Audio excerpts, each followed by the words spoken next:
Well, Labour politicians are targeting Andy Coulson, who was deputy editor and then editor of the News of the World until he resigned in early 2007 as a result of the court case involving Clive Goodman, the paper's former royal correspondent, in a telephone hacking case. Later in 2007, Mr Coulson became Director of Communications for the Conservative Party, and Labour are saying that he is not fit to hold that post tonight.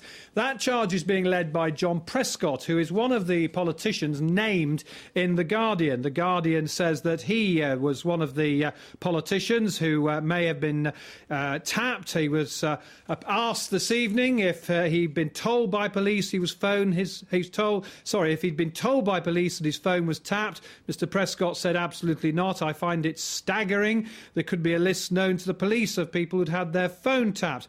And on Mr Coulson, John Prescott says, I hope Mr Cameron will clear him out. Now, a couple of other former Labour cabinet ministers have weighed in. Jeff Hoon says it's hard to see how in these circumstances Andy Coulson can continue as David Cameron's communications chief while such a cloud hangs over his reputation.